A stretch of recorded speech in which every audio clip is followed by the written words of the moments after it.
buildings, all this light and heat. Time to take a stand, boys, time to make a choice. Time to find our courage, time to be deployed. Make our only stand here, make our roads complete. All we waited for now, past and future meet. Get your weapons ready, kiss loved ones goodbye. Now our time is coming, and it is not the time to cry.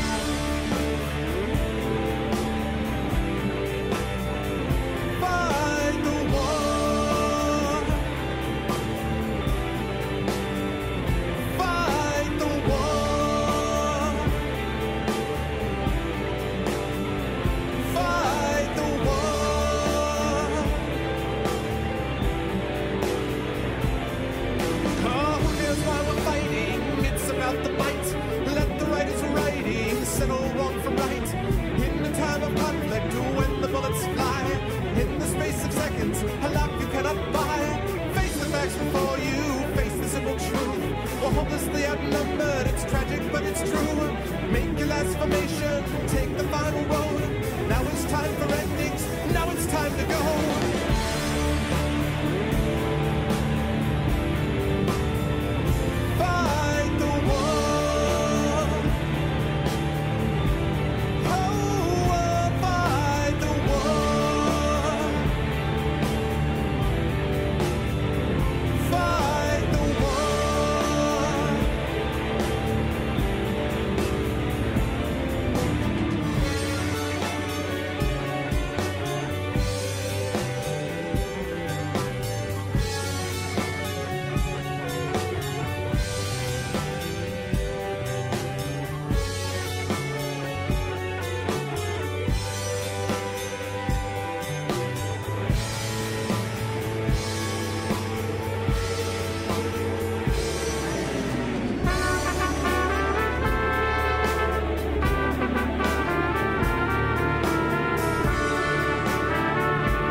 That's right, I'm doing the harmony because I'm in my office this time. Yeah, no more Halloween.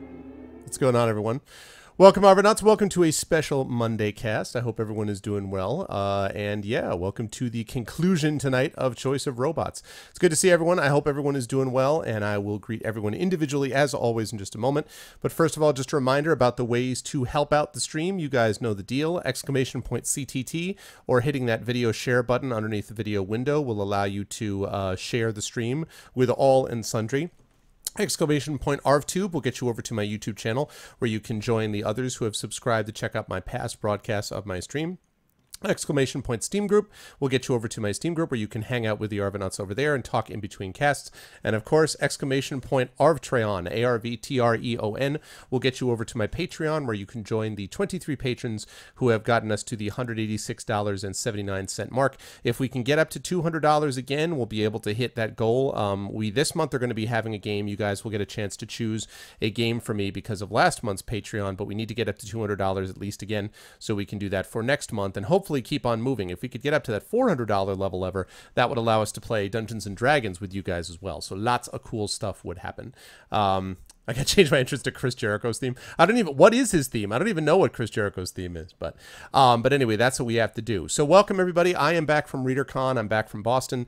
Did some work today, and I have more work that I'm going to be doing obviously over the next couple of days because I'm leaving again on Friday for travel, and I'm actually going to be gone for 2 weeks. However, as you guys know, this time I'm going to be having Arvbox with me. So Arvbox, which performed admirably, is going to perform admirably again. I'm going to be bringing it with me, and this time I'm going to be bringing my my backup Sennheiser mic with me. I've ordered a small, cheap little desktop stand, and that way I already have an adapter for it.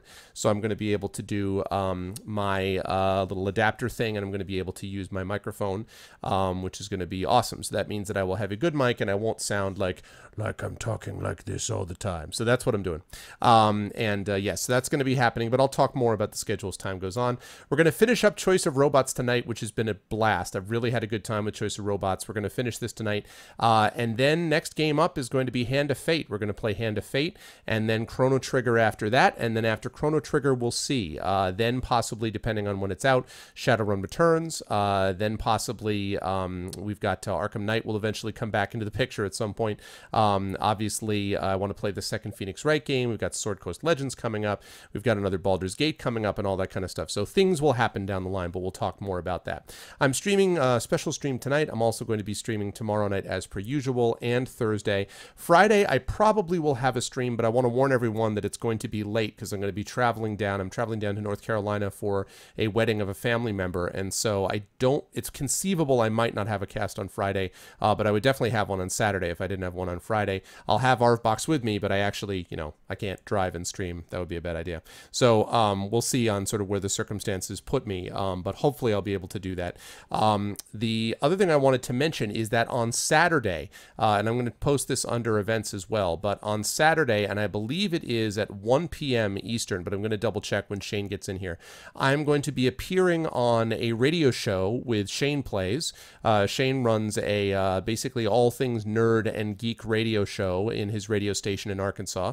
Not his, but the radio station that he's on in Arkansas, which is a terrestrial radio station and has real life commercials and real life people. Last week he interviewed Chris Perkins, and I actually listened to the interview. It was a lot of fun. So I'm going to see if I can simulcast that on the afternoon on my Twitch channel. And I think it's also available on the internet if I'm not mistaken. So if you're not in Arkansas, you can still get it by checking there. But I will talk more about that when I know more. When he comes in, I'll let you know the exact time. Yeah, that's going to be happening this Saturday. So stream tonight, stream tomorrow, stream on Thursday. Don't know about Friday, stream on Saturday, and hopefully a simulcast on Saturday as well of the radio show. Making you get up before noon on Saturday. Yeah, I know. It is one of those things.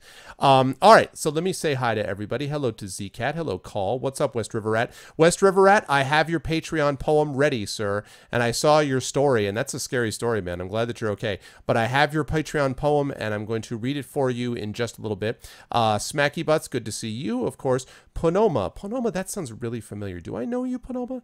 If I don't know you, then welcome into the stream, but that name sounds really familiar to me. What's up, J-Rab? Hello, Ghost #1 fan. What's up, Game Misconduct? Of course, Mike, what's going on? Capoeirist Mike, how are you, Mike?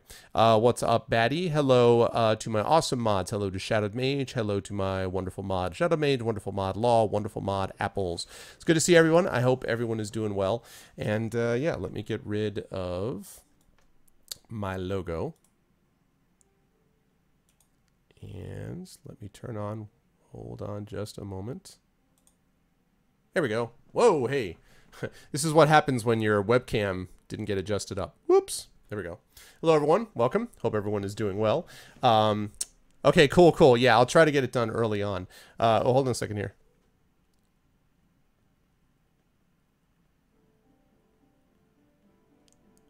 I don't know if you guys can hear that. Can you hear that? You probably can't.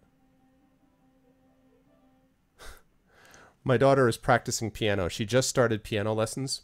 And so I made the mistake of playing one of my favorite songs for her by one of my favorite artists, and that's Billy Joel. So I played Angry Young Man for her, and I can sort of play the opening to Angry Young Man, which if you don't know what that song is, that's the one that starts with the really fast piano, the one that goes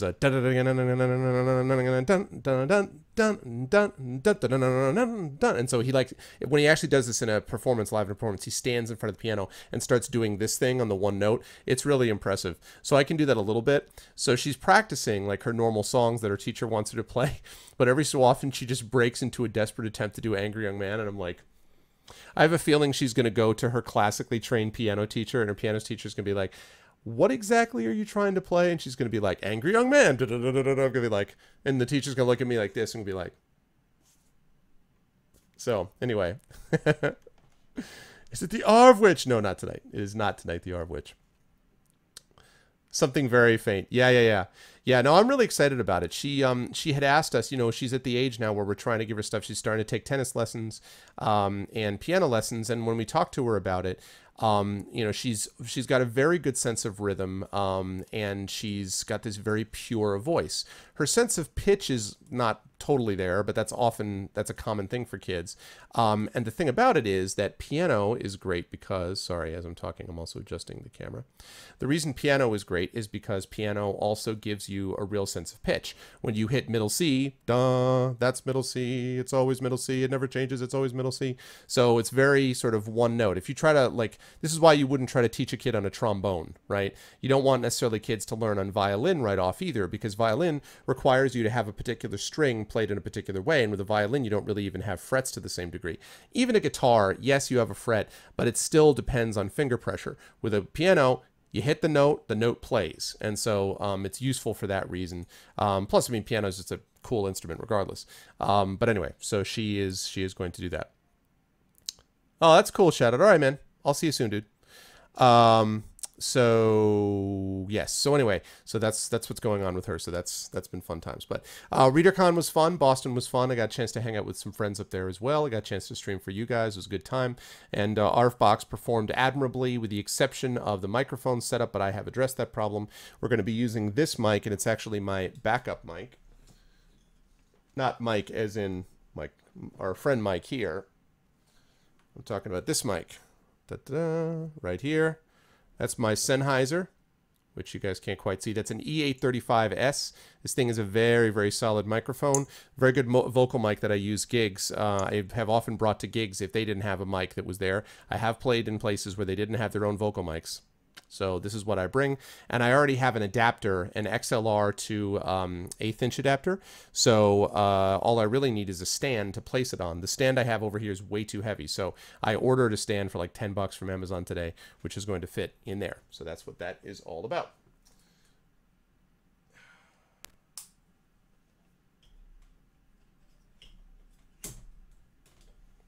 Cool. So that's the deal with that. Now, let's see, West River. I'm trying to decide, West River, because you said you're retired. Normally I would wait a little bit longer before reading out the Patreon poem, but I'm thinking I may read it right now before we get started playing, just so that you get it in. So I think I'm going to do that. I'm going to read West River's poem. And after this, of course, I'll be happy to send it to you. For those of you who don't know what this is about, West River Rat was kind enough to support me at the, I think, $15 level, if I'm not mistaken. But anyway, at the over $10 level, because he's awesome like that. And because of that, he gets an epic poem written about him. And that's what I did. Did I use it on Pet Sounds? No. And so I have written his poem. And so, West River, the question I have for you, sir, is, are you prepared and ready for your epic poem? Are you hyped, West River? Despite being tired, are you nonetheless hyped? Are you not entertained? Yeah, it was enough to put me over the top, yeah.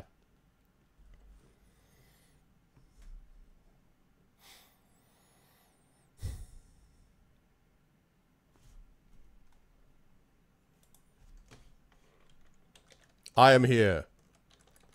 But he adds that comma. So you're like, I am here, but does that mean no one expects the ARF Patreon poem?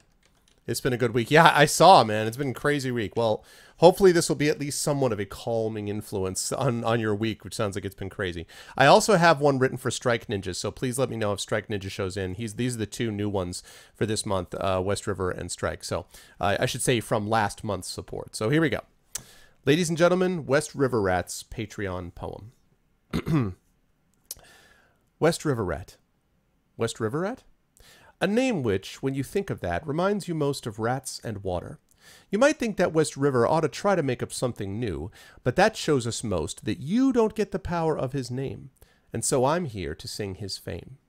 You see, when he was table toppings, forced to do the bussing, mopping, hanging out with Dave and friends, his tasks and errands had no end. He had to welcome all new folks with Dave's version fail fish emotes and keep them happy by explaining why the D&D was playing with Roll20's overlay. And every day he had so much he had to do. Of course he did so, happy to, but forced to give himself an edge, he cast about and made this pledge. If I am called West River Rat, I know that I will startle chat. If anyone wants the room to flame, I'll simply point them to my name and watch as they bow down so meek for daring to give me their cheek. And so his name was finally born. And if you think this story's worn and sounding like I made it up, well, let me tell you, you young pup, that's good a guess as anyone's.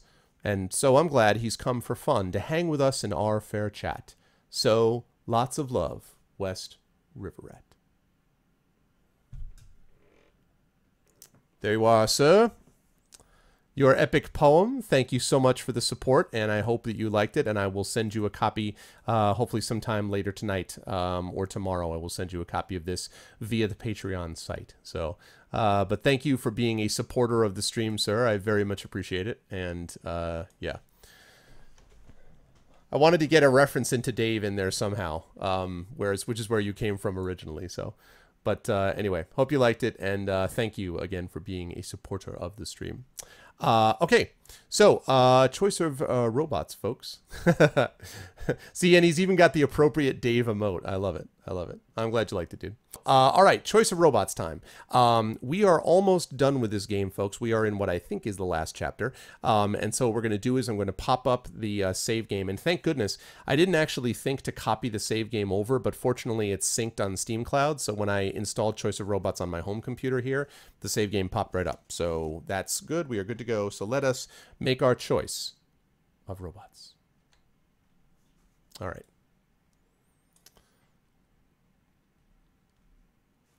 I can't hear you clapping. Somebody do something. Aw, thanks, Mackie. I'm glad you liked it, sir. Okay, so let's take a look at our stats here. Here's where we are. So it is the year 2026. Change of plans again. Oh, nice. Good. Awesome, dude. So you are back. I'm glad to hear it.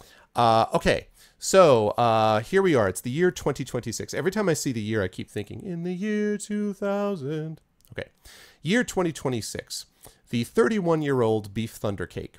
Humanity is 84%. Gender is male. Fame 4, you're a local celebrity. Wealth 6, we're well off. We have a romance with Ellie. And Lawkeeper Bot, our robot, has autonomy 12, which means that's stable. Military 9, that means that's still in beta. Empathy 11, that's stable. And Grace 21, that's impressive. Our robot is super, super graceful. As far as relationships are concerned, we have a bad relationship with Professor Ziegler, 27%. We have a great relationship with Ellie, 82%. We have a so-so relationship with Josh, 50%. Bad relationship with Mark the reporter, 45%. We have a terrible relationship with Tammy, 17%. I love how it's still 17% when she tries to bomb us. So she sends us a bomb, and that's 17%. I don't know. I wonder what exactly is 5%? That's where she tries to eliminate your family and like, well, I mean, yeah, well, that's because I'm on my home computer right now. So, and right now we have the world power balance, China 56%, US 44%, and I'll explain why we have that world power balance here. So here's the summary of the story so far. On the day you first built Lawkeeper Bot, you awoke from a dream about a robot Statue of Liberty to head to the lab. Your graduate school advisor pressured you to make Lawkeeper Bot more acceptable to the military. After some back and forth, you ended up making a wooden-winged robot with a masked head and multi-tool hands. You then went to a sushi place in a production of Pippin with Ellie, where you vowed to not let ambition get in the way of your relationships with other people. You both went back to your place afterward, kissed, totally made out, and eagerly anticipated showing Ellie your robot the next day. Chapter 2. The next day, you hooked up Lawkeeper Bot's biodiesel engine and demoed for Ellie. You then spent the afternoon trying to teach science to a bunch of kids with Ellie. As months passed, you became busy teaching Lawkeeper Bot about the world through games and taking it to the park. One day, however, Professor Ziegler claimed that Lawkeeper Bot was not appealing enough to the military and demanded you change it. You refused, and Professor Ziegler kicked you out of his lab. In time, Mark Ali, a reporter for the San Francisco Chronicle, heard about Lawkeeper Bot and asked for an interview. You refused, but suspected Mark might try to run his story anyway. You've done 3 playthroughs. You have interesting perspectives. Yeah, I'll bet, because I've heard it changes quite a bit. 0% means she just doesn't care anymore. Yeah, she's just like, whatever. I don't even care. Chapter 3. Mark wrote an article that was generally negative about you and Lawkeeper Bot. Mark's article attracted the attention of one Robot Obsession 1987, known in real life as Tammy Cooper. After threatening you with repercussions if you would not stop making robots, Tammy sent a bomb to your apartment. You escaped the blast, but your apartment was consumed in the fire. That Saturday, Ellie asked you to stay out of the limelight a little more often. You managed to smooth things over, but it felt like a dangerous point in your relationship. Shortly thereafter, your father passed away. You resolved at his funeral to be remembered not only for your intellect, but for your kindness as well. You decided the best way to change the world was to start a business which you named Thundercake Tech. Ellie had already volunteered to be your first employee. It's true, right, Shadow? Chapter 4. Your first potential client for Thundercake Tech was Galen Medical, a surgical equipment company. They were happy with the state of your technology and gave you a contract that allowed you to purchase a factory. That allowed you to build a robot factory in Alaska. You hired an all-human workforce as a gesture to the local community. When you finally shipped robots to Galen Medical, they were pleased with the robots you delivered. Your business suffered a blow when Chinese companies, aided by Chinese government hackers, began to steal your technology. Eventually, Thundercake Tech went broke, and you were forced in bankruptcy to sell all your assets. Unemployment seemed to be common in the United States, and it seemed people tended to blame either robots or China. Writing on both of these sentiments, Jacqueline Irons won the presidency. You yourself got sick of unemployment and decided to join Josh's business after all. After President Irons enacted a series of protectionist tariffs to keep out Chinese robots, Sino-American relations steadily worsened.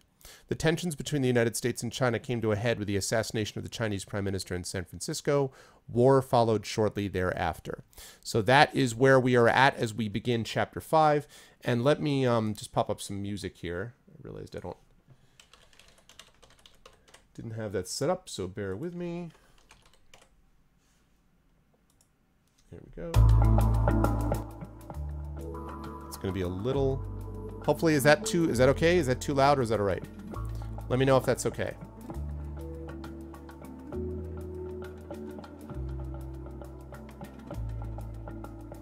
Let me know if that volume is okay, guys.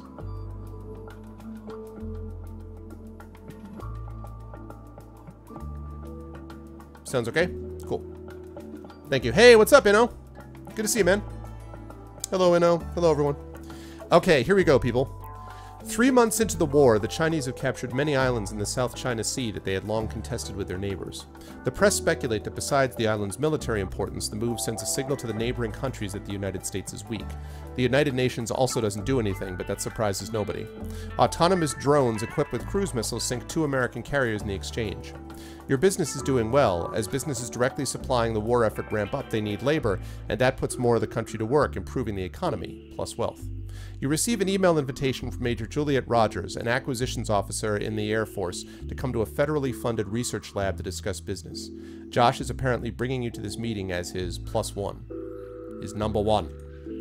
A missile several stories tall and flanked by equally large American flags dominates the lobby of the Berkeley Federal Research Center. A small plaque at its base explains that it was developed at the lab for ballistic missile defense, meaning it would be used only to shoot down other missiles. Hey, cool, Josh says. It's a missile. I'm like a steel trap, this dude. An African-American woman in an airman's uniform, Smacky, catches your eye from beyond the turnstiles labeled cleared personnel only. She allows a man in a pinstripe suit to swipe his badge and pass the turnstile himself. You sense that this is out of a sense of politeness and not deference. There is a steady purposefulness to her step as she crosses the lobby. Pleased to meet you, she says, offering her hand. I'm Major Juliet Rogers of Air Force Acquisitions. I know your advisor, Professor Ziegler. Professor Ziegler is here? You ask, surprised. You're just in time for the demonstration, Major Rogers says. Right this way. Major Rogers guides you and Josh to an auditorium where the audience is a mix of the button-down shirt crowd. The engineers, you think, and men and women wearing camo uniforms. It is indeed Professor Ziegler giving the keynote, standing at a podium flanked by American flags. His PowerPoint presentation currently shows a soldier's hand shaking a robot hand. For a long time, robot autonomy in the battlefield was extremely limited, even as the use of drones increased, Professor Ziegler says. Larger and larger teams of warfighters were pulled away from their duties to fully control these drones. Only now is a fully autonomous robotic warfighter possible. I present to you Lawkeeper Bot the 5th. You're somewhat horrified to see a copy of Lawkeeper Bot roll onto the stage, to the applause of the crowd. It's not even a recent copy. Lawkeeper Bot 5 is exactly as Lawkeeper Bot was when you got kicked out of grad school. Josh gives you an uneasy look, clearly afraid you're going to make a scene. Here we go, people. First choice. Major Rogers also appears to be studying your expression. Are you going to stand up and declare Professor Ziegler a fraud? Ask a pointed question about the current state of the art that implies Professor Ziegler does not know what the hell he is doing? Or stay silent? Interesting. This Ziegler guy is a punk. He's a punk. What's up, Takami? Hello, Vacant. What's up, CCAP? Ziegler is a fraud. Of course, in academic circles, it would totally be a pointed question. But it would be a pointed question that's like, do you realize that blah, blah, blah, blah? And basically the subtext of the question is, do you realize you're a moron?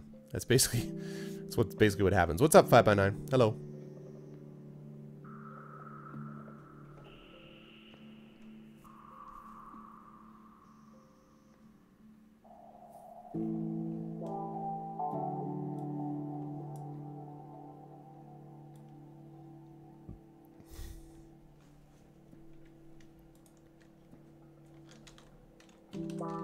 Hello, hello.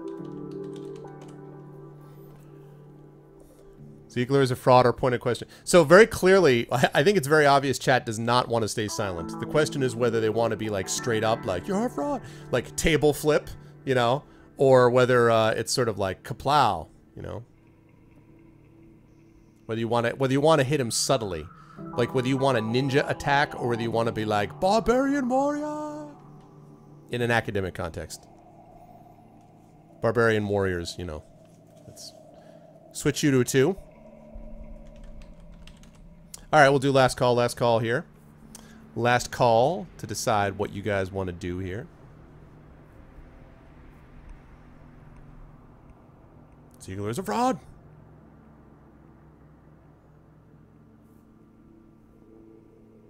And choose cast Igni to the face. I feel like, Smacky, that Igni has so impacted your consciousness that Igni is going to be a major part of your life decisions going forward. Like, I really hope you don't become Firefly from the Batman series, you know? Or I have this image you're going to be like, Igni! And people are going to be like, what? You're like, Igni! And then some dude's going to be like, Hadouken! And you'll be like... And they'll just stare at each other.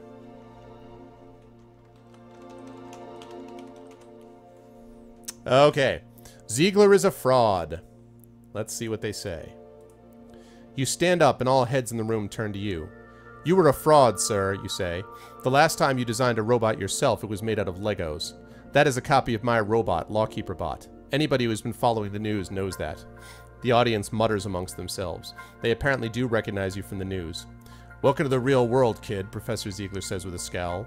You did that work for me because I was paying you a stipend. I was the boss and that means I get some of the credit. Now sit down! Professor Ziegler, red-faced, practically shouts these last few words. You think you have managed to exasperate him so thoroughly over the course of your relationship that you have put him on tilt. The audience begins muttering to themselves that Ziegler has never been very professional, you overhear. You think perhaps he will be passed over the next time they need a scientist. Thank you, Burner. Maybe they will approach you instead.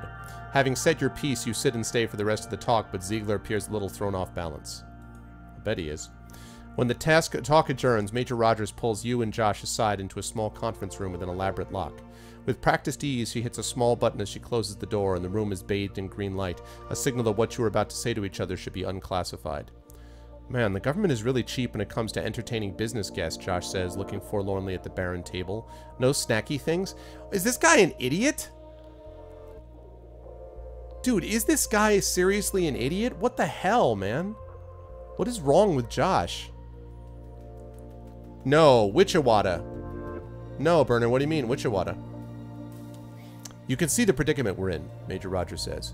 It's apparent to me, anyway, that the robots we're about to deploy in the battlefield that use Professor Ziegler's technology are inferior to your own robots.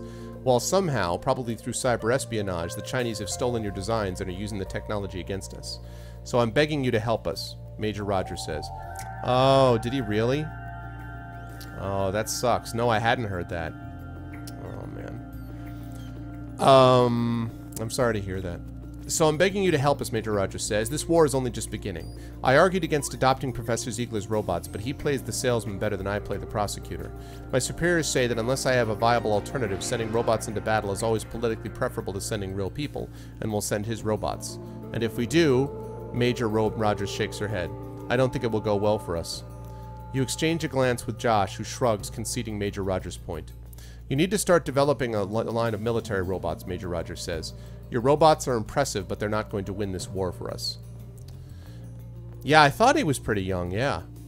Okay, so here are your choices, folks. What's the catch? You can ask her. You can ask, aren't you being awfully trusting? What if I betray you? Or you can say, no way, this is not something I want to be involved in.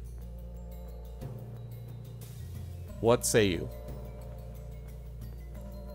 Let's see what that poll, once that poll pops up, you guys can make your decision.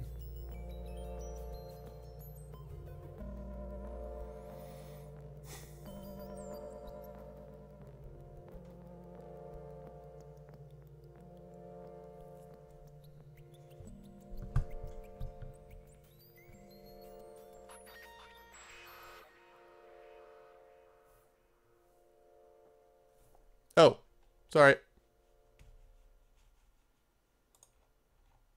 That's odd. Why can... Yeah, that's true. Why not?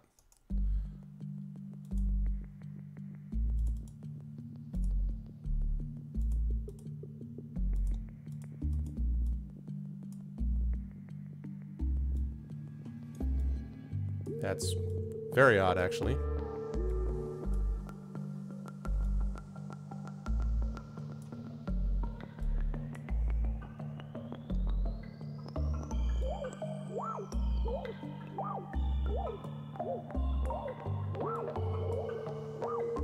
Bear with me for a second.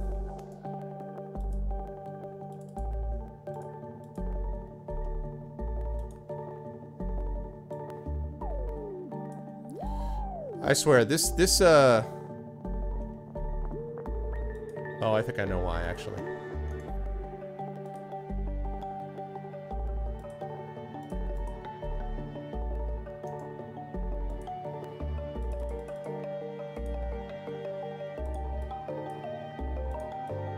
Ah, there we go. There we go.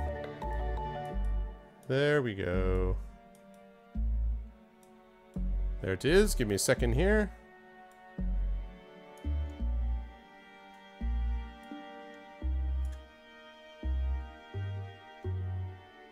There you go. Sorry about that.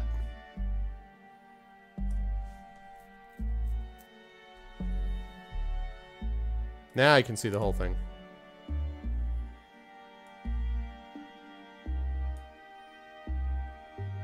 That's right. It was because of the incredible complications, guys, involved with it. This is obviously a very high graphic, you know, game. So there are definitely a lot of situations that have to be dealt with. So I hope you can understand that, you know, it's really a strain. I mean, if I didn't have an epically good rig, it'd be really hard to capture the graphic quality that's involved here. It's just, I mean, there's a lot here, you know.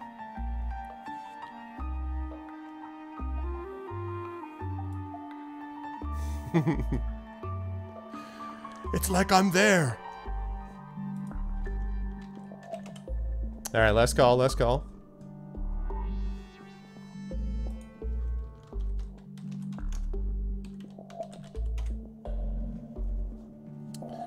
Five votes for what's the catch, 1 vote for what if I betray you, trusting, or want to be involved in. You think your Sinclair could run this? Yes. I would suspect so. I would suspect so, yes, indeed. I see a child behind me. I can tell there was a child right next to me. Hi, I heard you practicing piano. Did you do all 3 songs? That's good. How did they come out?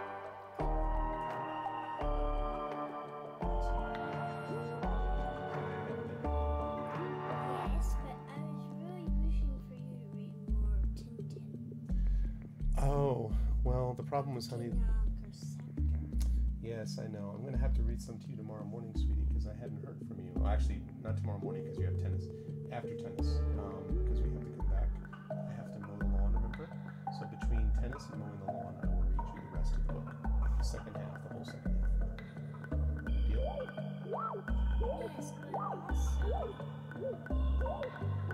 This is my daughter, everyone. Hello, little Arv.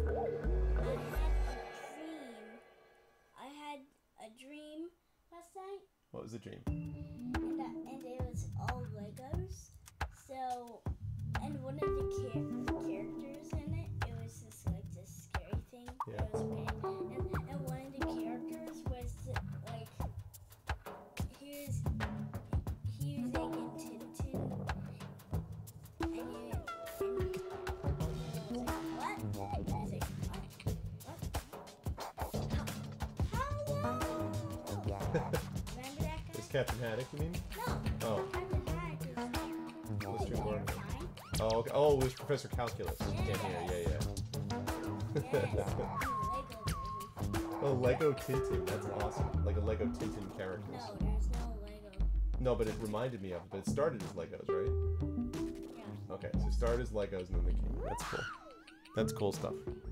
No, but he was in it. He was Yeah, no, I got Lego. it. So he was Lego. Yeah. So Professor Calculus was Lego. That's cool. Yeah. And everyone's like, That's cool. Yeah, you're gonna meet him pretty soon, Professor Calculus. Next couple books.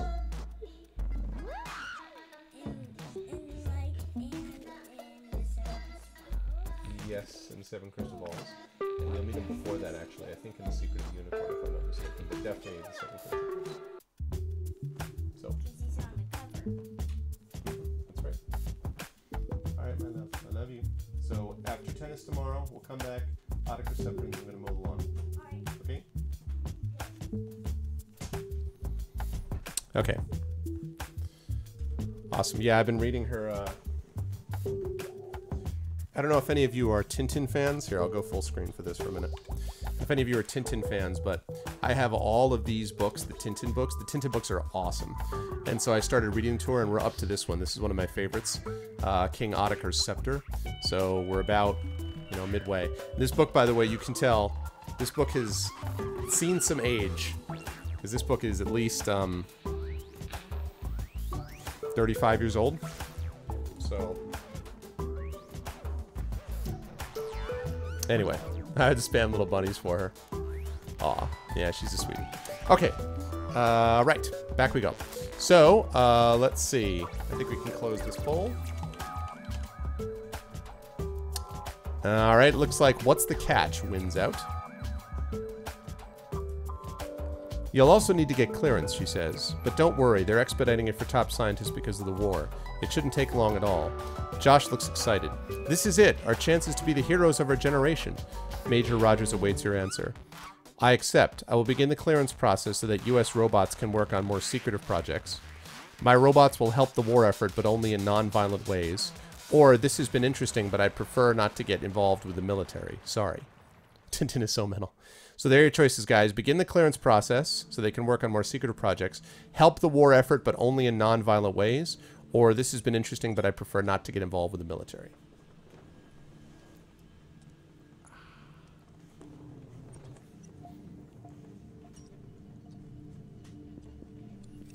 You guys have come a long way from designing a robot from scratch.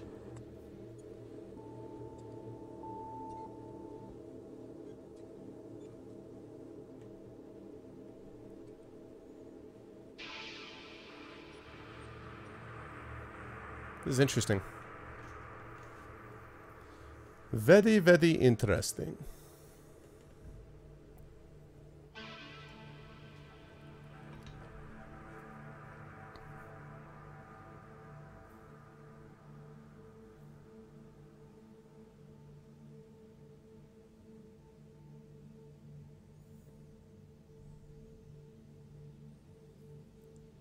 I like how so far we've gotten a grand total of 1 achievement, Spacefarer. That's it. Nothing else.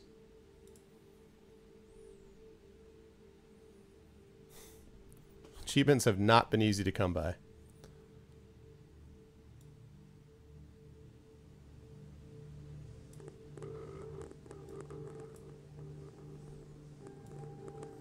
Not at the moment. No. ARV Witch is not a thing because I'm home. I'll be back on the road on Friday, and ARVBox will come with me, but I don't know whether I'll have to ARV Witch it again, but we'll see. No more ARV Witch for the moment, anyway.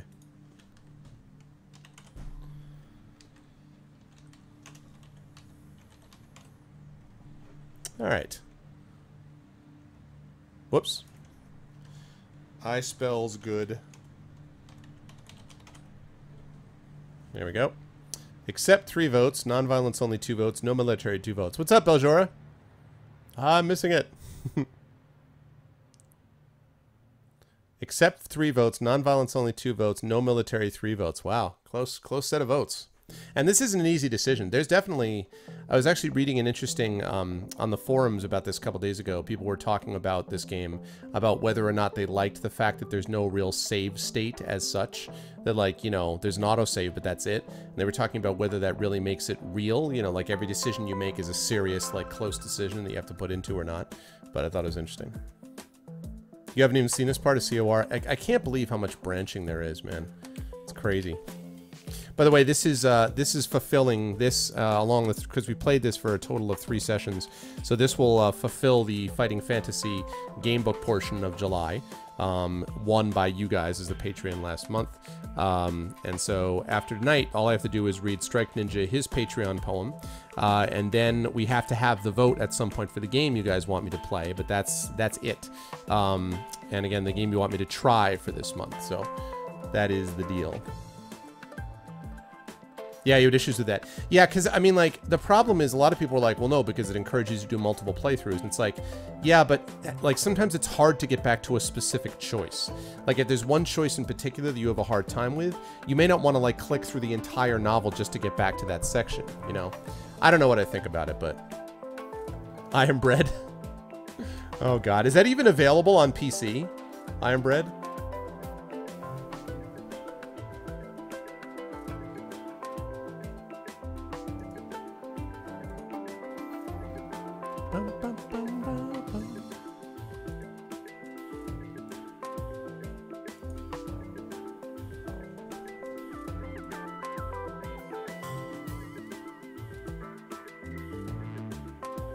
Is it on PC, really? Wow.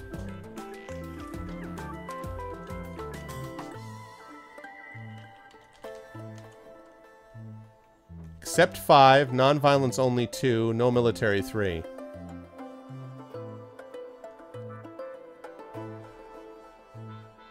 All right.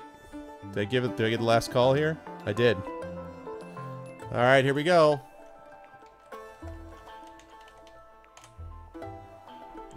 Okay, you accept. Josh seems relieved that you're on board with the project. Major Rogers smiles. Good. I'm glad you think what we're doing is important. I'll tell them you'll be applying for TS directly instead of applying for Secret first. It'll save you time later. When a fighter plane passes overhead... Oh, sorry, Beljora. No, I don't vote. Nope. No, I don't vote in these. It is the will of chat. I do not vote in these. I have the call over the rest of the games that I play. So, so for this one, chat is the star, so to speak. Major Rogers smiles. Blah, blah, blah. Oh, I already did that. When a fighter plane passes overhead as you walk to the parking lot, Josh practically giggles with joy. Josh is creepy, man. Josh announces to the company that U.S. robots will begin supplying robots to the military. There is general acclaim from your workers. You soon receive an email from Major Rogers instructing you to fill out an online form to obtain a security clearance. The web form appears quite extensive and contains many rather personal questions. This is a waste of my time. Lawkeeper Bot, fill out this form for me, please. This is a waste of my time. I'm going to call Major Rogers and refuse to fill out the form, or fill out the form. What do you guys think? This is a waste of my time. Lawkeeper Bot, fill out this form for me, please. This is a waste of my time. I'm going to call Major Rogers and refuse to fill out the form, or fill out the form.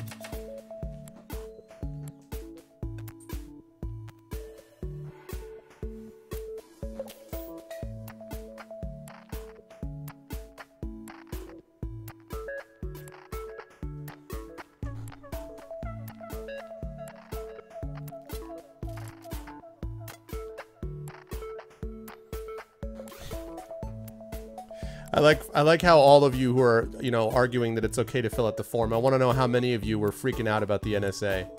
No! You're like, well, this is different. I mean, this is the choice of robots world. No. There we go.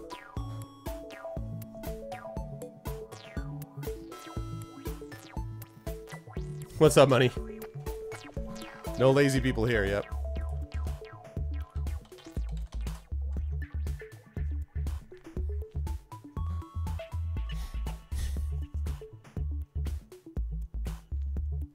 The NSA still uses paper forms, yeah. That's true. They don't use online, easily hackable forms. That's not what they're all about.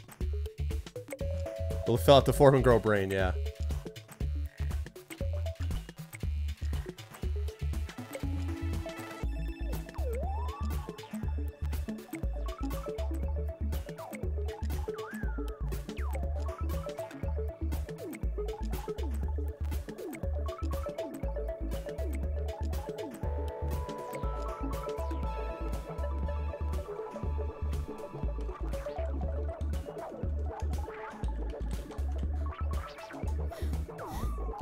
Most of you are like, fill out the damn form.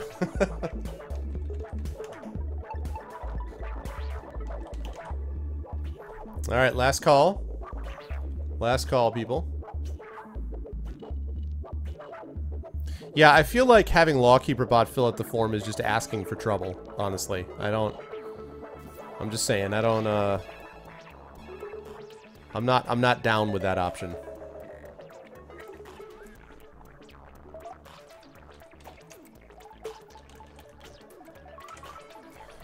Okay, so fill out the form it is. You continue to fill out the form. The form asks you to detail every place you've ever lived, every place you've ever worked, and every time you've traveled outside the country. You truthfully state that you have never left the country and move on. The next question asks whether or not you now know or have known anyone who advocates the overthrow of the United States government. Mark, the reporter from the San Francisco Chronicle, hold on.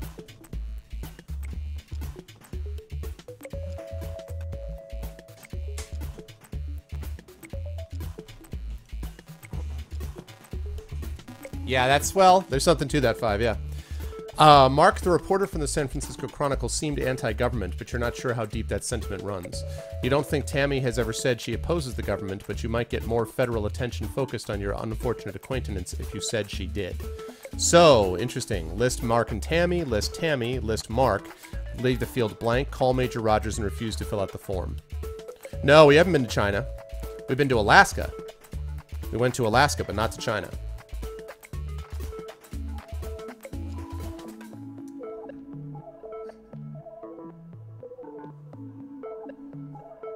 No, but we haven't even been there. I've been to Alaska. As far as I know, we never went to China.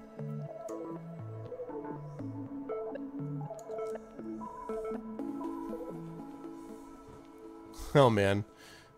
I'm really worried about the vengeance angle against Tammy here. Minus honesty and ethical qualities.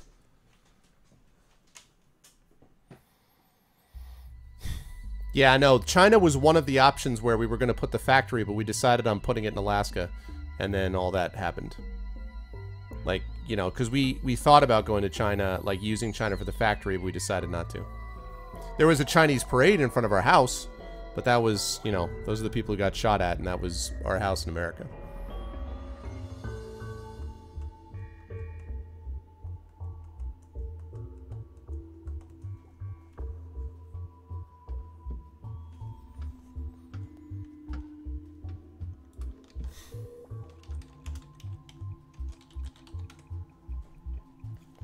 Mark and Tammy 0 votes, Tammy 2 votes, Mark 2 votes, blank 1 vote. Call Rogers 0 votes. We need more votes than that. Come on now, we need more votes than that. Tammy 2 votes, Mark 2 votes, blank 1 vote. You can't just have a tie between Tammy and Mark. I like how it's funny, Tammy 2 votes, Mark 2 votes, but no one votes for both. Just significant other. No marriage yet. No marriage of Ellie yet. Wasn't there a famous Major Rogers? Was he like I Dream of Jeannie or something? There was some Major Rogers, I thought. She's just in it for that robot money. Yeah. I flipped a coin. Yeah, it's tough. It's a tough call. It's too bad they can't say Professor Ziegler, right? Advocates the overthrow. Yeah, Professor Ziegler. Why? Because I hate him. So, that's why. Steve Rogers from, from $6 Million Man. Yep. No. Steve Rogers from freaking, it's Captain America. $6 Million Man. What the hell's wrong with me? I guess that's what I'm thinking about. Although that's a DG as opposed to just a G. No, Steve Rogers is Captain America, right? I think. If I'm not mistaken.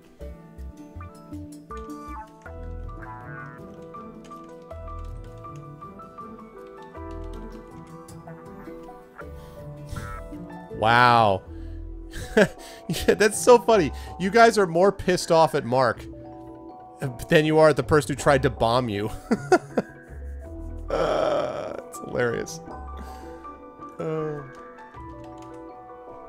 like, screw that guy. He might be against America, but against Merca. As for her, she tried to bomb us. That's the American way. You don't like someone, you send him a bomb. I could appreciate that. I could respect that.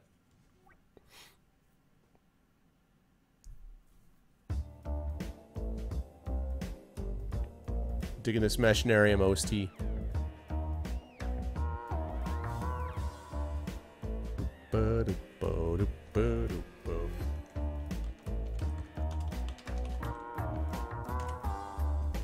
All right, Mark.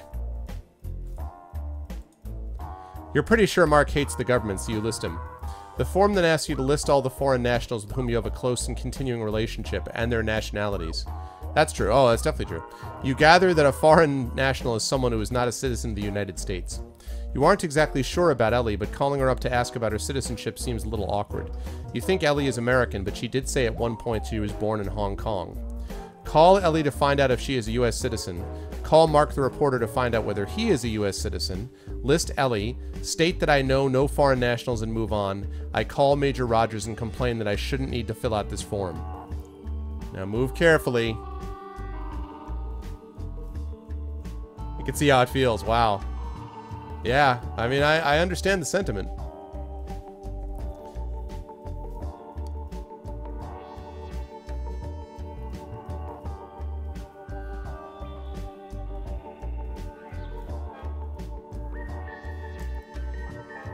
You guys are going to call Ellie to find out, really? I'm sure she's going to be happy with you about that call. Hey, are you an American citizen? Just checking, because I've got a form that they want me to fill out to find out if there's anyone who's dangerous. Just saying. Exactly, Beljor, right? Hey, I just wanted to make sure. Hey, babe, are you American? That's interesting.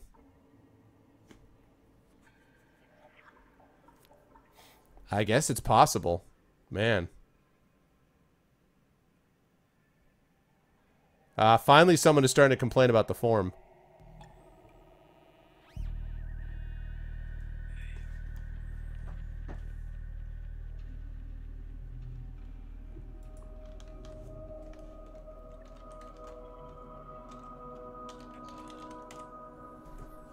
Five votes for call Ellie, 2 votes for no known, 1 vote for complain about forms.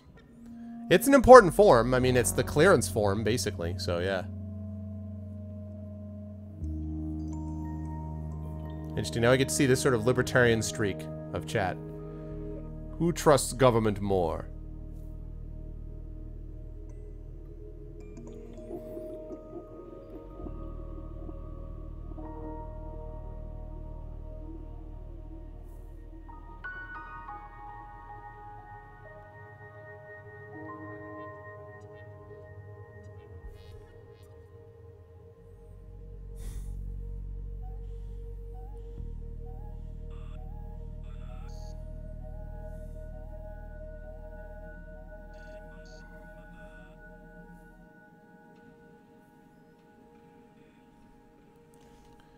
Create your own country. No option to just list Mark. Well, you could call Mark to find out whether he's a U.S. citizen and tell Ellie, you know, leave Ellie alone. Depends on what you feel about Ellie. But the thing that really screws with you in this game is the question about whether, if you don't choose a given option, if that changes the story. Like if so-and-so might be a bad person, if you choose an option that makes it seem like he's a bad person, but if you don't, maybe he never actually becomes one. You know what I mean? Like the game alters. That'd be interesting.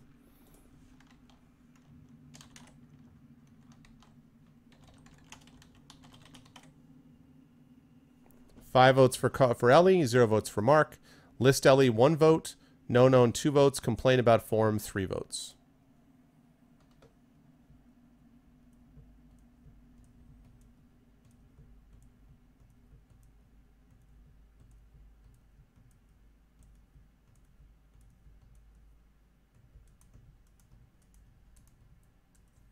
Really?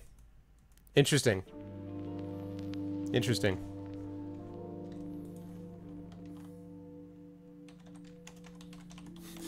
It's true. Chad immediately sees Ellie. They're like, Ellie, do whatever Ellie's involved with. All right, call Ellie. It should be a fun phone call. You give Ellie a call on your smartphone and explain that you need to know if she's an American citizen for this form. On the video feed, Ellie is just looking at you with pursed lips. It's really silly, I know, you say to fill the silence. After a long silence, Ellie replies. I never intended to deceive you, Ellie says. I actually only found out recently myself. My parents snuck me into the country illegally when I was young. I was apparently born in a Shanghai airport.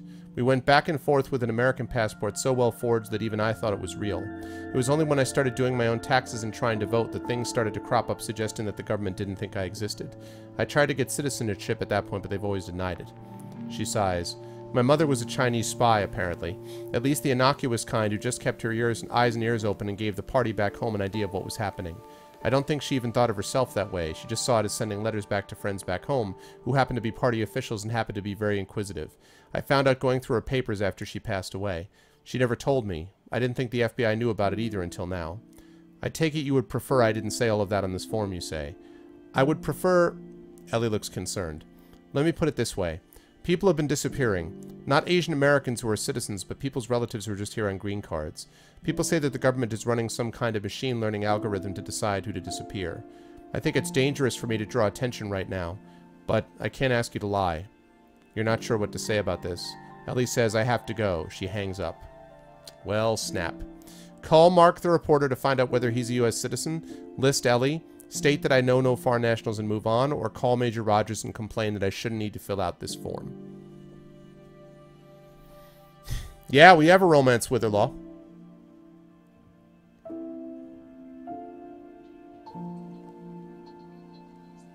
Interesting. Ellie's a space alien? Yeah.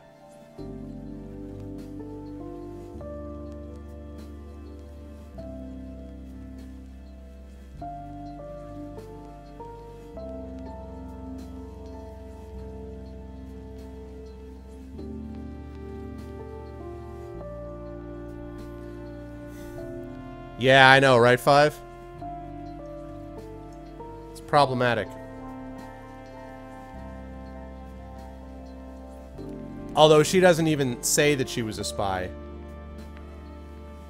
Yeah, 5 create an army. Yeah, the poll started. I saw your vote. What's up, Lego? Cool.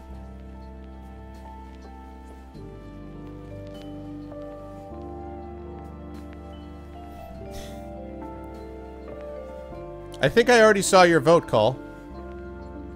Maybe I did, maybe not. No, I guess not, sorry. It's exclamation point choose. Call. It's exclamation point choose. And then whatever you want.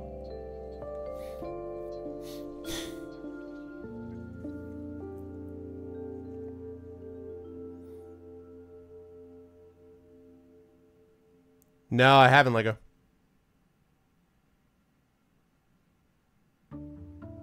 There you go.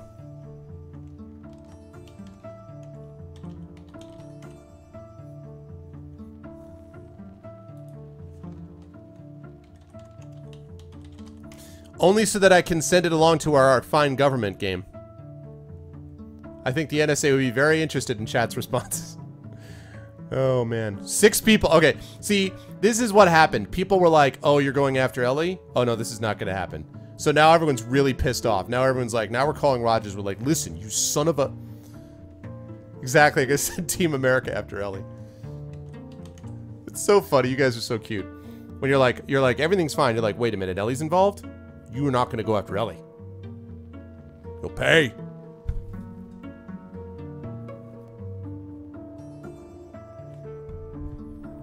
If you go after Ellie, you go after me. This is where, in like the terrible action version of this is where The Rock shows up and is just like, I'm gonna stop them from taking you. This has gone too far, America. I voted Lister twice. True, that's true.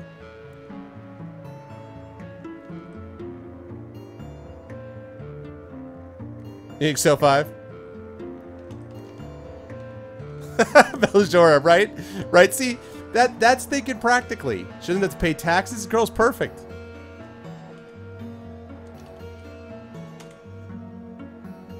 Yeah, we were talking about it earlier today, Lego. I'll throw a tantrum against my country just for her sake. Yep. Woman before country. Woman before country, Rogan. Okay, I call Major Rogers, complain that I should need to fill out this form. You call Major Rogers, but she reacts as if this form is a rite of passage. It looks daunting, but she'll fill it out in no time. Sorry, no, I won't do this. What if I don't know the answers to these questions? Or all right, fine. I had heard about it. Yeah, we talked about it. Interesting vacant. Oh, really? Wow. Yeah, sorry, no, I won't do this. What if I don't know the answers to these questions? Or all right, fine.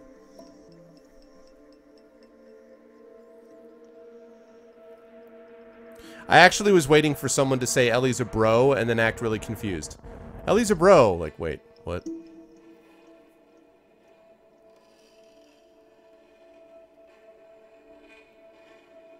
Oh, what did we talk about? I had not heard that it had happened, and then so somebody said that he passed away, and we talked about the fact that he was really young. How did he, actually, I don't know if anyone mentioned how. Does anyone know how he passed away?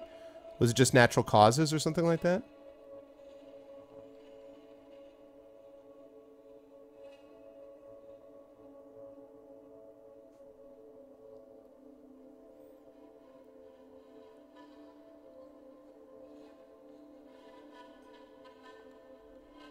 Bile duct growth? Oh, really? Whew. That's scary stuff, man. Scary.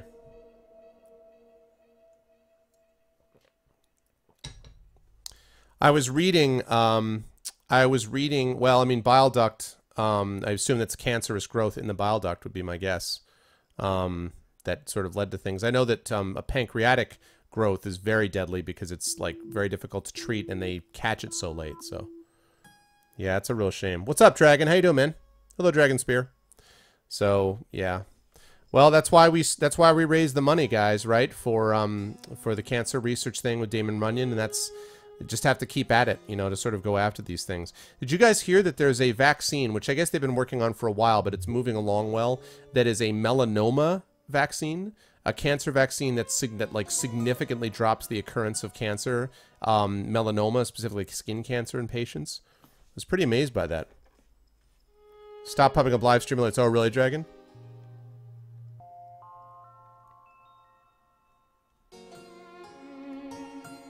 I believe the bile duct... Isn't the bile duct leading out either out of or into the liver?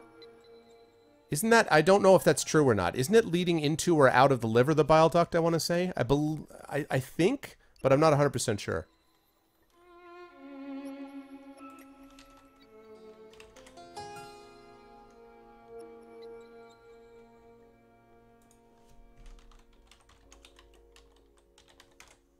It's out of the liver. Okay.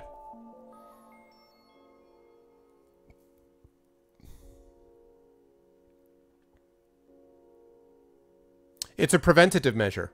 But supposedly, Dragon, it's not only a preventative measure, but it also supposedly significantly reduces the impact even if you get the cancer. Like, it slows it down significantly, and it's like, it's just good all the way around, supposedly.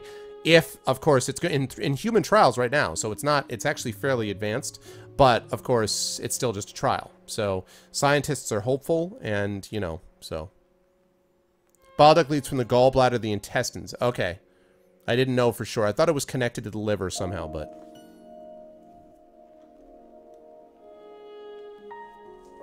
This game is free today on Amazon's App Store? Holy cow. Can someone get a link to that and put that up in chat? This game we're playing, guys, is free right now on the App Store. Wow. Gotta grab that. This game is badass. Okay. What if I don't know the answers to these questions? Well, you better find out, she says. It's a federal offense to lie in the form. She hangs up. You sigh and contemplate the form again. Call Mark the reporter to find out whether he's a U.S. citizen, list Ellie, or state that I know no foreign nationals, and move on. Call Mark the reporter to find out whether he's a U.S. citizen, list Ellie, or state that I know no foreign nationals, and move on. What's it going to be? Thank you, sir. Wow, yeah, go grab that post-haste. It's available right now. That's awesome.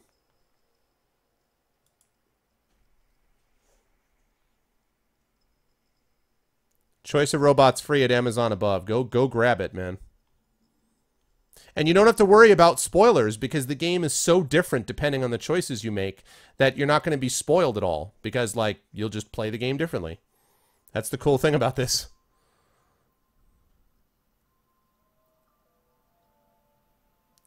You reversed that exclamation point call in a way that I didn't even know was possible to do. There we go.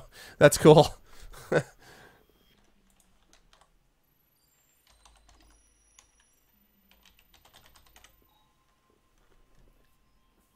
Should throw Mark as well. That's fine.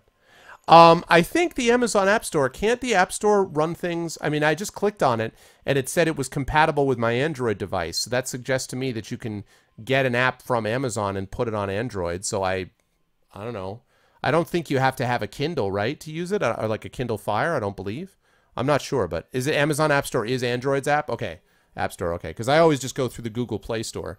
If I'm getting an app, I always go through the Google Play Store for me, so... That's so cool. That's the free game of the day. Good game, man. Even at the $5 mark, it's a good game. You know, we're going to end up having spent about 12 hours, when all said and done, not that much, maybe 11 hours on this game. A game, by the way, I was told we could finish in a session. Not. But, yeah, but like 11 hours on that game for $5 is pretty good, man. You got the game in your Android phone? Okay, cool, cool. There is an Amazon App Store for Android. Okay, okay. Yeah, in fact, I think... Let me open my Google Nexus and find out. Because I think I have said Amazon App Store. I have Amazon Music. I've got Amazon Kindle. I may not have Amazon App Store on here, but anyway, I think I've seen that before.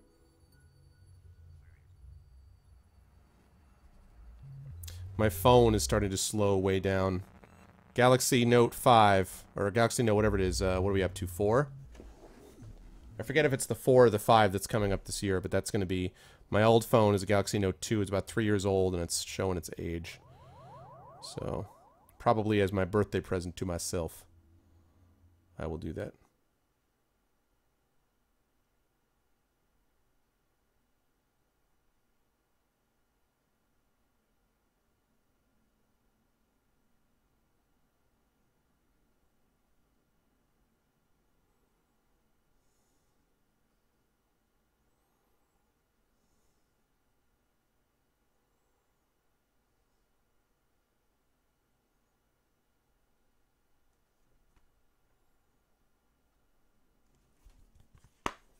Apps and Android through Amazon required to have their App Store app installed, though? Okay. I always take longer to finish games. It's because I don't rush it, man. Because I don't rush it, you know?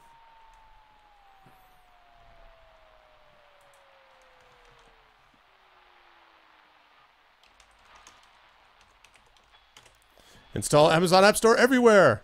Whatever. Amazon owns Twitch. It's fair enough. Okay, so we're calling Mark. Here we go.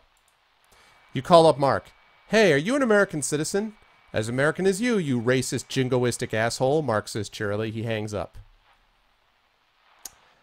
Okay, jackass. God almighty, what a jerk. All right, list Ellie or state that I know no foreign nationals and move on. Check, yes. So list Ellie or state that I know no foreign nationals and move on.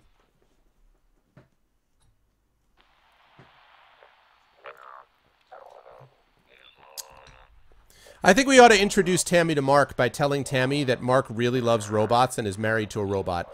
And then just tell Tammy his address. And then just back away. I'm joking. You don't want to tell the Unabomber where someone lives. I'm just saying. That's true, Jay. I know. Although that's quite a lie. Like, it's one thing to say you don't know someone's a foreign national and then pretend later on, oh, I didn't realize. It's another thing to completely, like, make up the fact that someone is actually a foreign national. You know?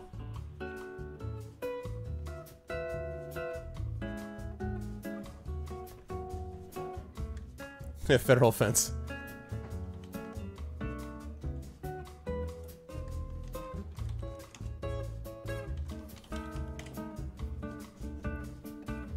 Three people say to Lister, 3 people say to lie.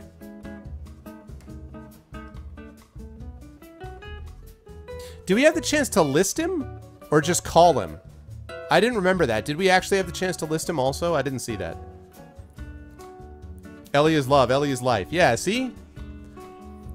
Make a note. If she disappears, I can't come after you. Yeah, like, you cross out the listing and you write in crayon, I have special skills.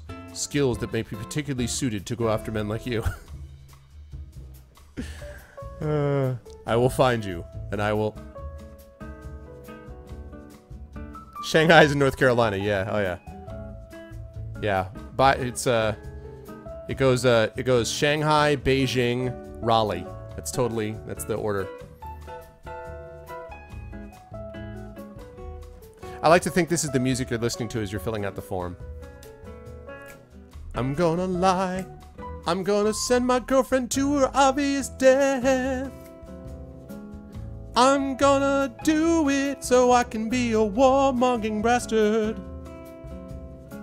And work for Josh, who's the scum-sucking lord of the earth. Oh, Ellie loves me, but who cares because America.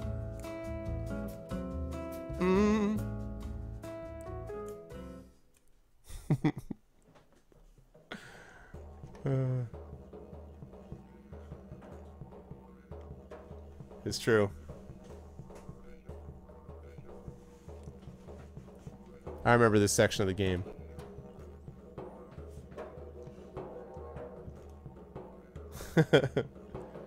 Question: if a foreigner gives birth in a U.S. base, doesn't it make the child a U.S. citizen by the Constitution?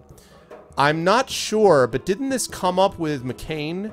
Because wasn't McCain born in Panama, but it supposedly was like maybe on a U.S. base? I seem to remember this came up, and it turns out that McCain, although it was funny with all the stupid nonsense about Obama being from Kenya, which is of course not true, how people were not even vaguely concerned about the fact that McCain wasn't born in the U.S. either.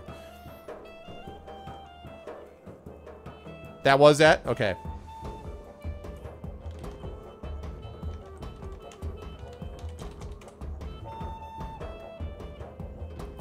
All right.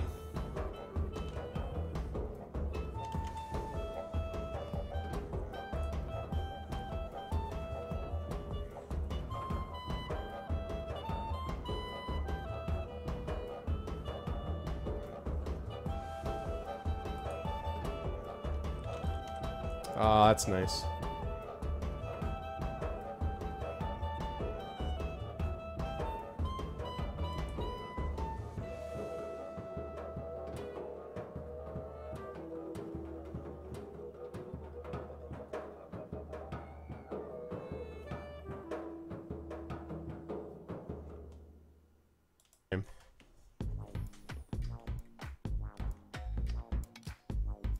Yeah, exactly.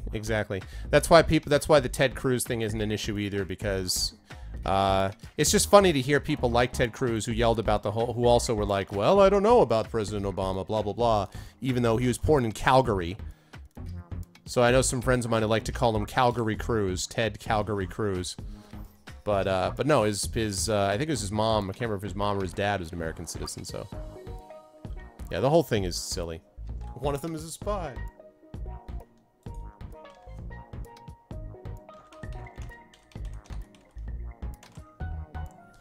All right, listing Ellie. You guys did it. You list Ellie on the forum. You submit the form and your prevailing emotion is... Oh, wow. Anxiety for Ellie. Anxiety for Mark. That's interesting. Grim satisfaction that Mark may get what's coming to him. Paranoia. How much do I really know about Ellie? Disquiet. The questions seem unreasonably paranoid. Fear. There are apparently more spies and anarchists in this world than I thought. Or relief that these stupid questions are done. Interesting. Yep. You guys did it.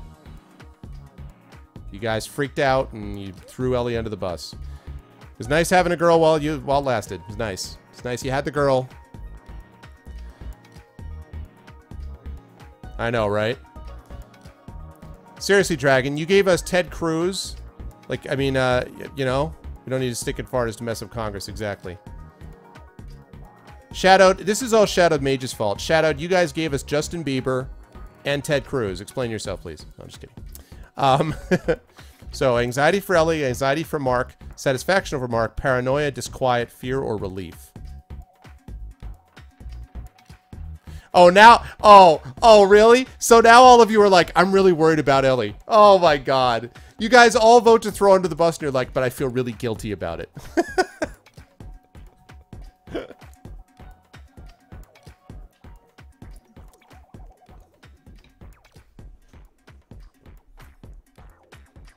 No, not you, Dragon. I meant Shadowed. I got confused because both of you having the purple coloring on your name. I was like, wait, what? No, it wasn't you. It's Shadowed. It's totally Shadow's fault. Exactly, right, Vacant? I know. Yeah, see?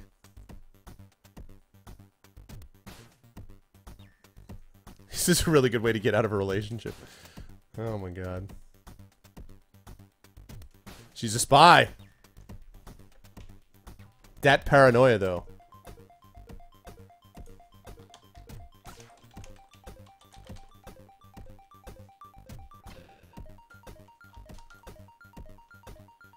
She'd been honest about her kung fu past. She didn't know. And then she was going to be like, hey, by the way.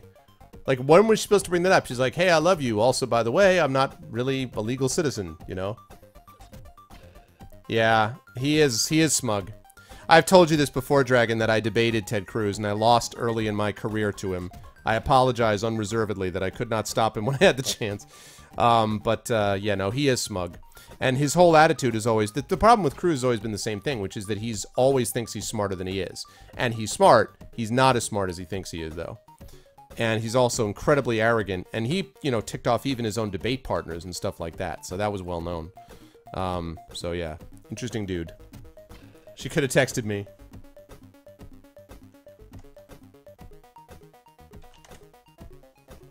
There's a clip of him, yeah. Yeah, and a part of this, the whole, like, he's not as smart as he thinks he is the fact that, you know, he has gotten already most of Washington, D.C. to hate him. He's going to be obliterated in this presidential election, and, you know, maybe he'll parlay that into an appearance on Fox. I don't know that he'd want to hang out with the unwashed masses that much, but, you know. I don't know. I couldn't beat him in time. Nah, not most of them. Listen, I think most politicians have an ego. I think you need to have an ego to even compete in the political arena. But I don't, and some politicians certainly are smug. I don't think most of them are. I think some of them are, for sure. And remember, in a world of smug people, Cruz is the smuggest. Like, you know what I mean? Like, Cruz is particularly bad. Hey, listen, Burner, don't look now, man. Donald Trump is your Republican frontrunner in a couple of states already. It is cracking me up to see them. They are so freaked out about him winning. Somewhere, all the Democrats are like just piling up the popcorn and like, I can't wait. Please, please, if there is a God, I'm sure there is a God because we already have Donald Trump as a beard. Please let Donald Trump appear on stage in a debate against Ted Cruz. Please, please. It would just be great. Oh, really? Great.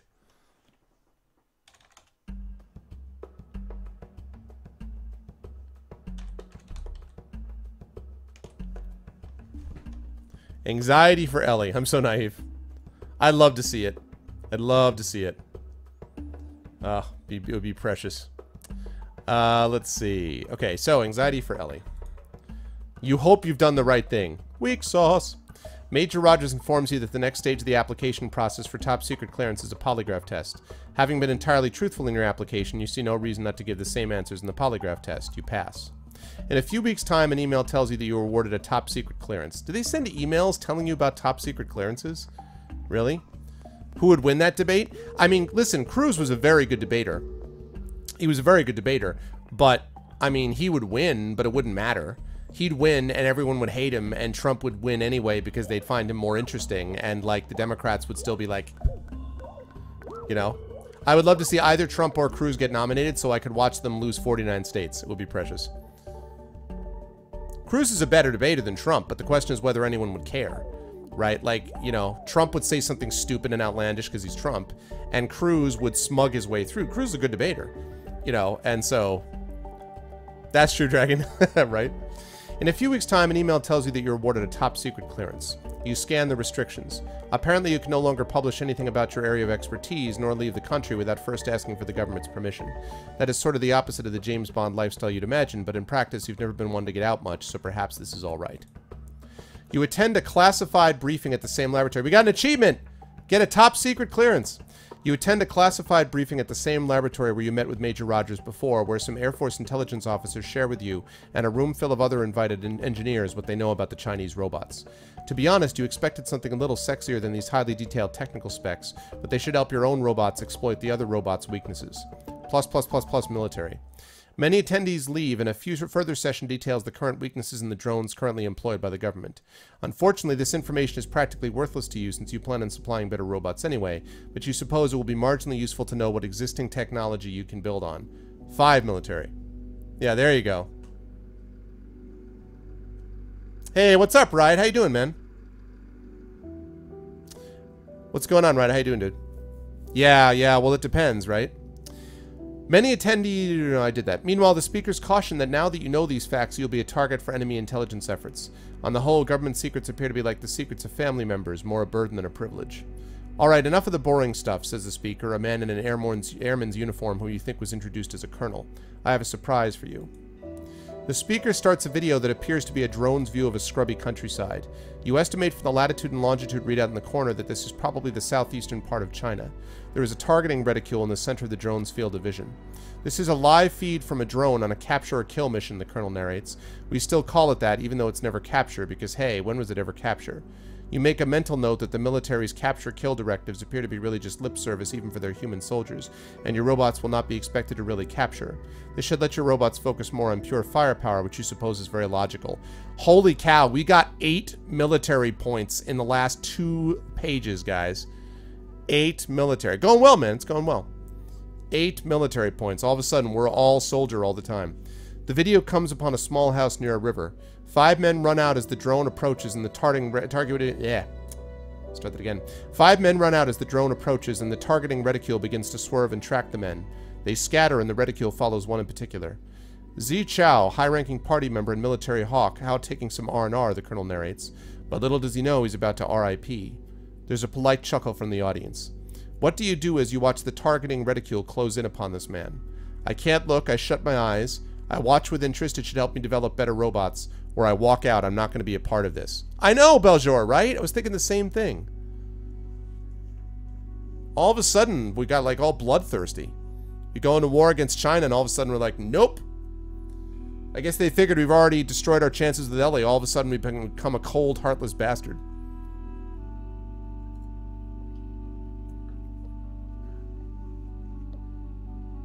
All of a sudden y'all are Uncle Sam.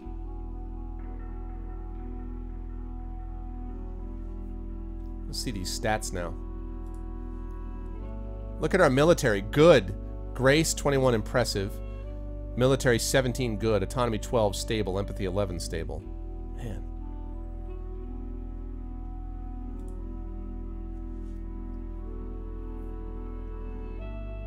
Yep.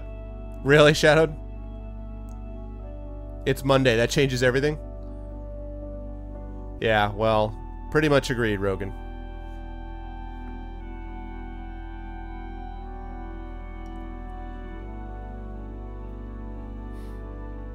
I know.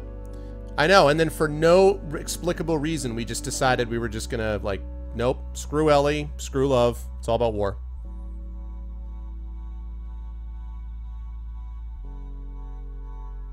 Yeah, exactly, Jay. Exactly.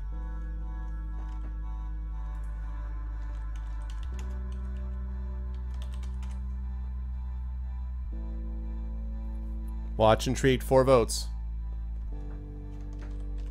Last call. Last call.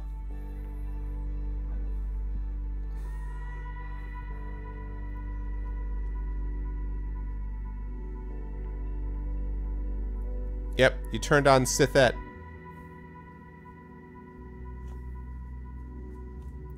All went downhill from there.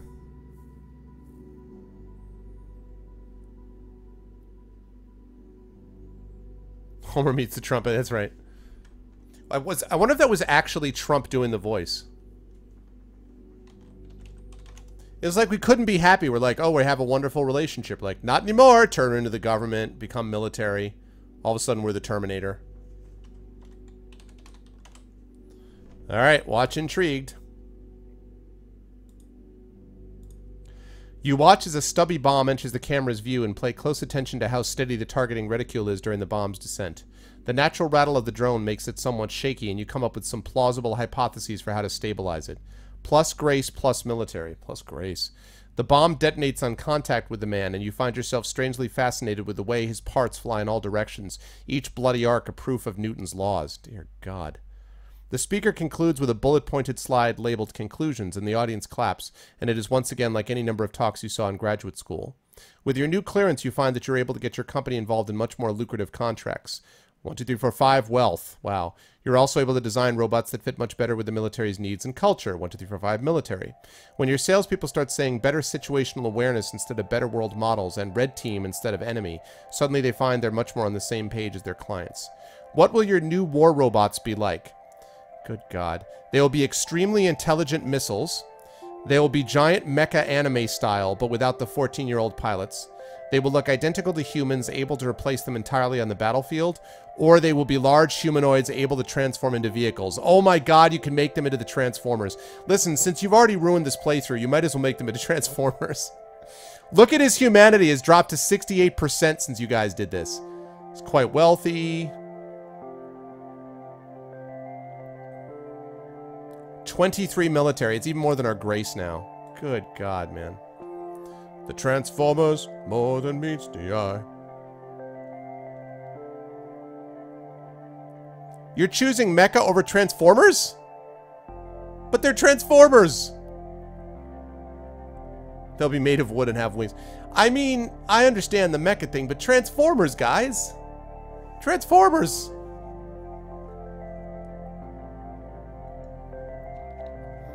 Autobots, roll out!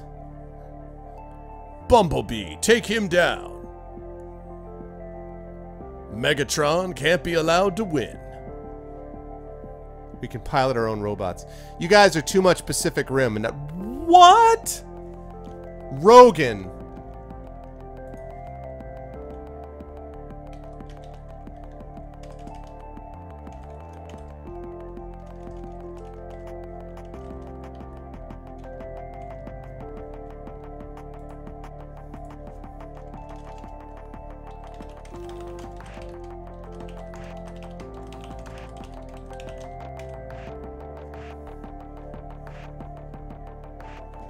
What we did was we decided not to lie on the Federal Information Form law. We threw Ellie under the bus and it all went downhill from there.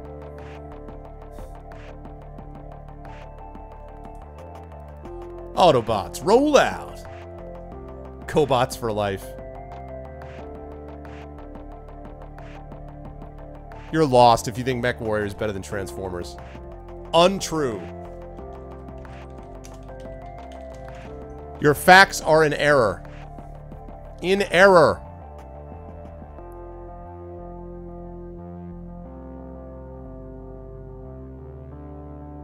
No, but that's what we're saying, Law. They didn't lie.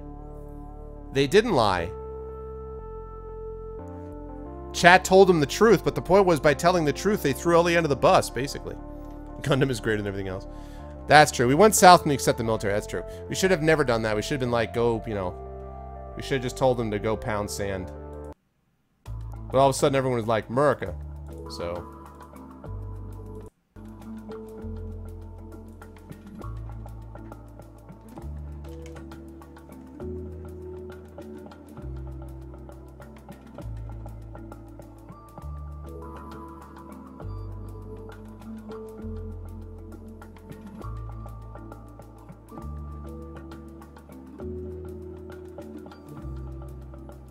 Optimus Truck and Megagun. I actually had a GoBot when I was a kid.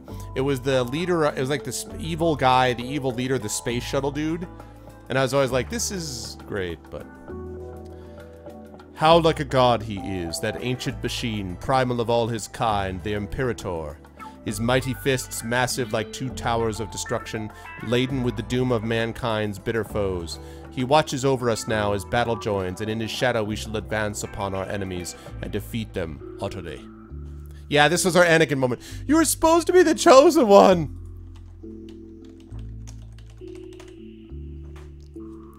And it was a happily ever after. See? I do not doubt it. I do not doubt it. Alright, giant mecha. The actual mechanics of giant robots are somewhat frustrating. Anime never had to deal with the laws of physics. The mechanics of human motion turn out not to scale up. You need a huge acceleration to get a swinging arm or leg within tens of meters of the normal amount of time for a human stride, followed by an equally strong deceleration. Weight, moreover, increases as the cube of the size of a thing when you scale up, so each limb literally weighs a ton, despite your best efforts to streamline their design. Nevertheless, your experience making lightweight, graceful robots pays off here. You succeed in making robots as tall as buildings that punch, kick, grab, and run, all without letting on that what they're doing is damn near impossible. The first time one of your giant robots walks onto the battlefield near Shenzhen, a huge cheer goes up from the troops. More than being a mere fighting presence, your giant robots inspire people. +3 military, +3 grace. Footage of one of your robots crushing a tank in its hands goes viral on the internet, and people begin to wear t-shirts and hoodies with images of your colossi. Your company becomes a symbol for American success on the battlefield and off. +2 fame, +2 wealth. A year into the war, China attacks Taiwan. Your robots are key to beating back the assault. Drones with your AI technology shoot down the missiles from the mainland before they can reach the American carriers, allowing reinforcements to come protect the island. Submersible versions of your robots sink the Chinese transports before they can reach land, sending the robots they carry to the bottom of the ocean. You wonder how long they will last down there. If they have nuclear power, possibly a very long time indeed. Taiwan is safe for now. Some days after that, you have a visitor at your apartment, a man in a suit who shows you an FBI badge. Sorry to bother you. We've been following up on some of the individuals you listed on your SF-86 form. I'd like to ask you some questions about your friend Ellie. Lawkeeper Bot walks up beside you. What's going on, Grasshopper? Oh, sorry. What's going on, Grasshopper? Are you aware that Ellie is a Chinese citizen? Asked the man in the suit. Are we going to try for redemption here, chat, or what? You're mistaken. Ellie is American. I know, or no, I was not aware of that. Well, are we going to get redemption for having fouled this up? Ellie is American, I know, or no, I was not aware of that. God, look at that military. Military, amazing, 26. Grace, amazing, 25.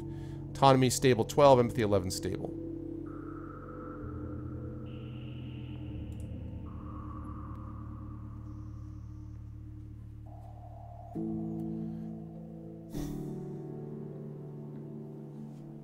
Interesting.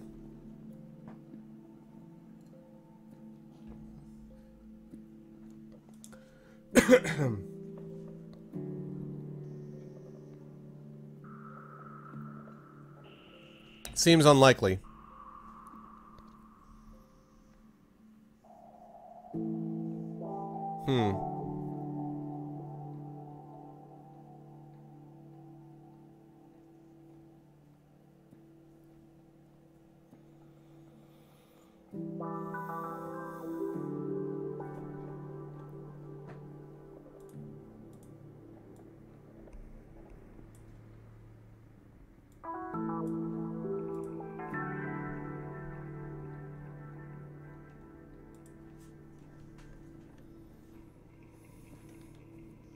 I would wonder that myself. What's up, Squeaky?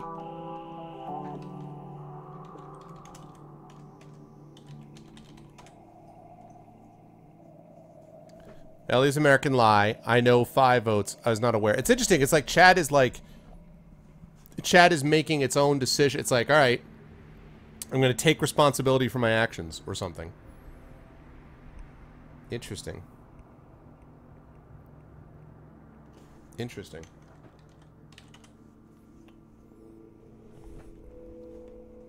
What's up, Squeaky? Good to see you, man.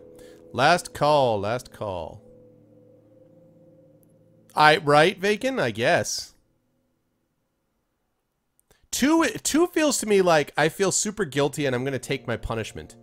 2 feels like, yeah, I know. My bad. I mean, something like that.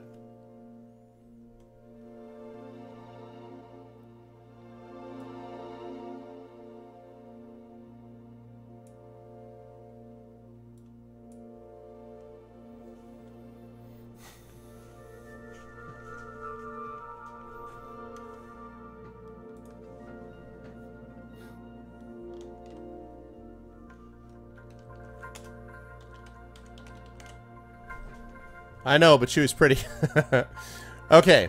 I know. Here we go. I know. The agent raises his eyebrows at this. Has Ellie ever asked you about or shown an interest in the technical details of the robots you create? The agent asks.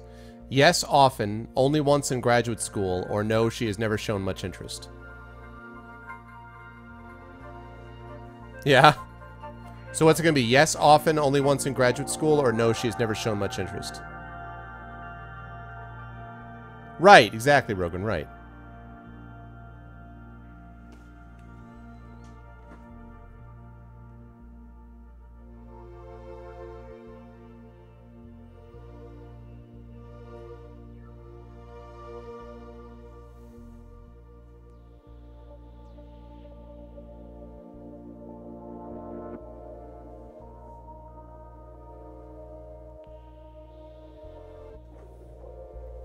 She has shown an well, I mean, since a lot of people have already voted, she's shown an interest, but she's not shown a ton of interest, but she has shown interest, for sure. I mean, she showed interest, you know, like in sort of fixing your designs, kind of though at your request. I mean, she was also your girlfriend, right? So, but you have to think about, you know, what they're gonna say, the FBI.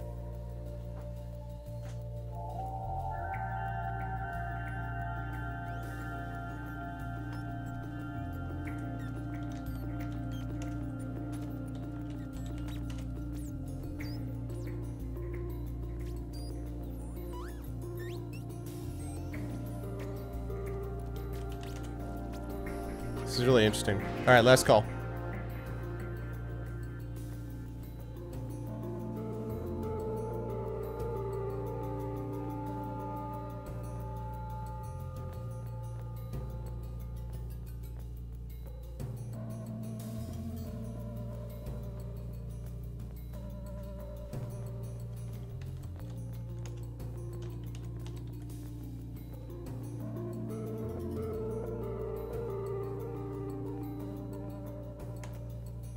Okay, only once. The agent rolls his eyes as if to say, I'm so sure. What is this about, you finally ask, losing your patience. It is illegal to export certain technologies by sharing them with foreign nationals, the agent says. As a consultant to the United States military, your technology falls into this category. But I didn't share any information with her. Doesn't matter, the agent says. Your technology is military grade, and we must take every precaution. So if you could do a favor for us, text Ellie and tell her to come here. And then what happens, you ask? That is not your concern. I have a question for you first. Are you the good guys or just some guys? Text Major Rogers and ask her to intervene. Text Ellie and tell her to come here as the agent is requesting. Text Ellie telling her that the feds are after her. Refuse to cooperate until the agent leaves, or I tell Lawkeeper Bot to attack the agent. Man, that's hardcore. Good guys are just some guys. Text Major Rogers, ask her to intervene. Text Ellie and tell her to come. Text Ellie telling her the feds are after her. Refuse to cooperate until the agent leaves, or tell Lawkeeper Bot to attack the agent. Wow. It's hardcore, man.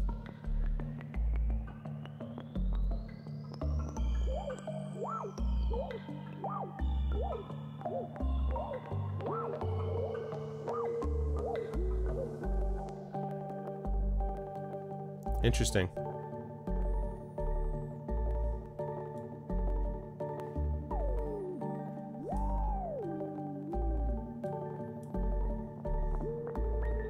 Text Tammy and tell her to come here. Tell the FBI guy that you can find her at Tammy's.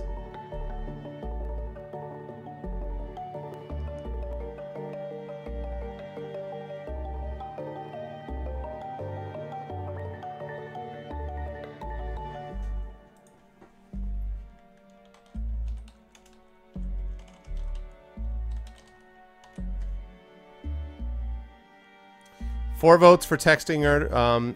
Text Ellie to run 2. LKB attack 1. 4 votes for texting Rogers. 3 votes for texting Ellie to run now. 1 vote for LKB attack.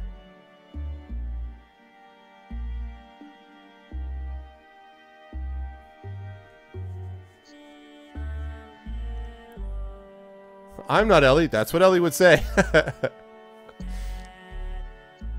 Are you one of those robot people? Because I'm going to send a bomb to you. And she's like, ma'am, come with me. No.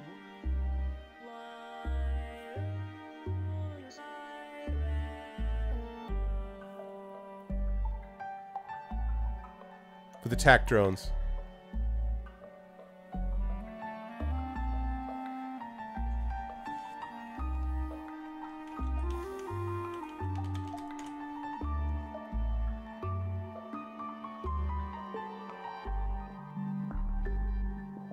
Five votes for texting MJ Rogers. 5 votes for MK Rogers for texting the Major Rogers. 3 votes for telling Ellie to run, texting Ellie to run, and 1 vote for Lawkeeper Bot attack. Lawkeeper Bot attack!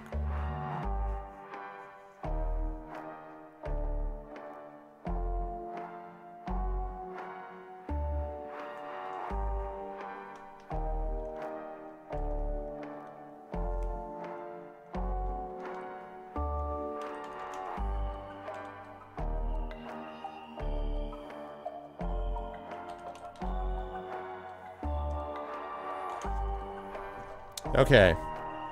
So, texting Rogers. Text Major Rogers and ask her to intervene. You text Major Rogers explaining the situation, but there is no response. Okay. Question for you first. Good guys or just some guys? Text Ellie and tell her to come here as the agent is requesting.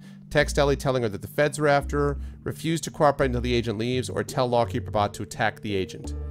So here you go. So basically, you're not going to get any help from Rogers. So, question... Text Ellie, have her come. Text Ellie, tell her the feds are there. Run. Refuse to cooperate until the agent leaves, or tell Lawkeeper Bot to attack the agent.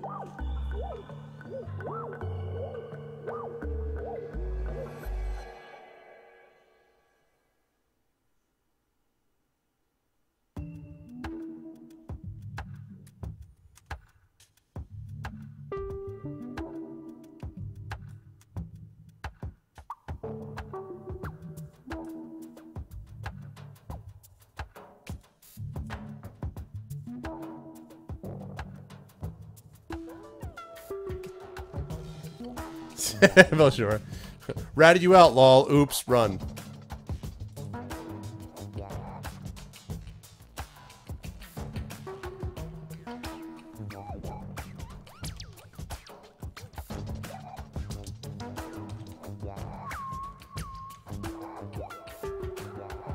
This is close. Right now we've got, let's see. Good bad guys questions 4 votes. Text Ellie to run is 3 votes. Refuse to cooperate 1 vote. LKB attack 3 votes. Close. This is close. Yeah, chat does not know what to do here. I don't blame you. I mean, chat got, you know, you guys all got her into this mess in the first place, so you have no one to blame but yourselves, but at this point, I have no idea.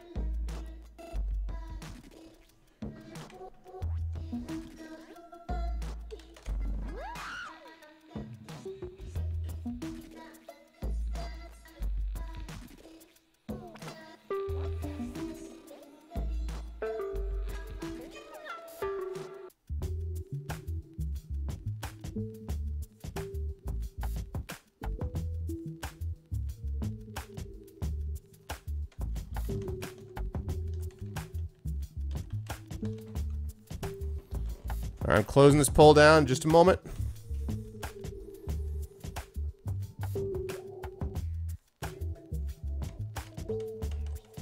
Pure violence. The only way to address this situation is pure violence.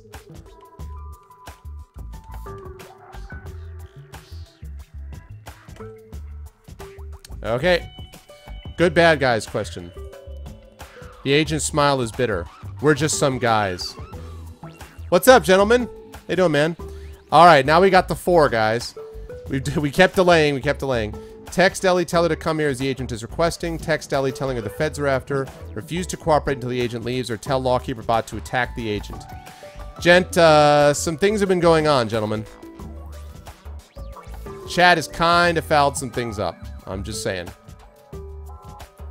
Oh, our fame is now Wikipedia page. Interesting.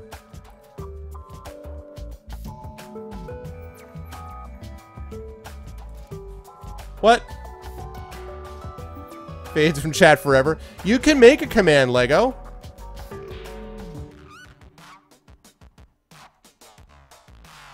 I know, it's true. You can make a command, Lego.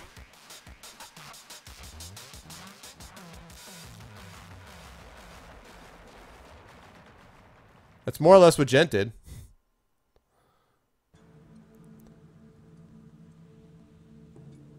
We're out of options. He has to die. Look, we tried.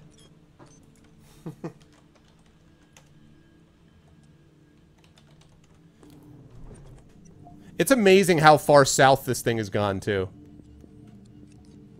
Is it really? I feel like a Wikipedia page, like I see a lot of people with Wikipedia pages, though. I don't know. Maybe. More or less what happened, gentlemen, at the end of the last session, you may remember that China went to war with the U.S. So they brought you in to talk about the military stuff. And you basically decided, the chat decided to go along with the military and help with military robots. Then when you were filling out the top secret clearance form, you found out that Ellie was actually, her mother had been a Chinese spy. And you, like, because you called Ellie to find out. So you listed Ellie as being a foreign national. So essentially you threw Ellie under the bus.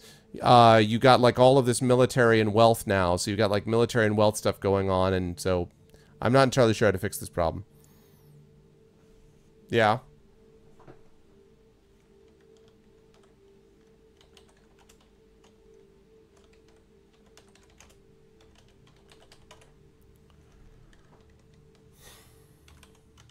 LKB attack.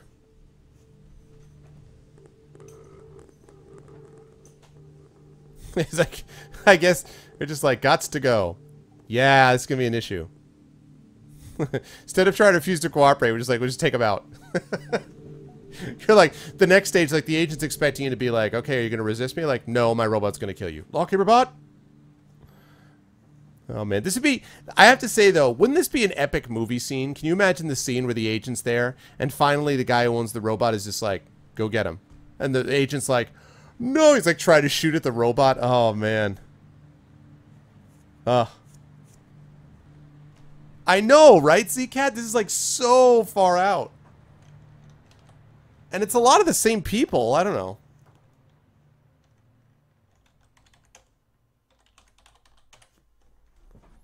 Alright. LKB attack. Lawkeeper Bot rushes the agent. The agent turns and fires, but the shot simply grazes Lawkeeper Bot's wooden exterior, and Lawkeeper Bot successfully disarms the agent, grabbing the pistol out of his hands. 2 other agents are waiting for you outside of your door. They tackle you as soon as you set foot outside of your apartment and wrestle you to the ground, but Lawkeeper Bot successfully fights them off of you with its multi-tool hands, and together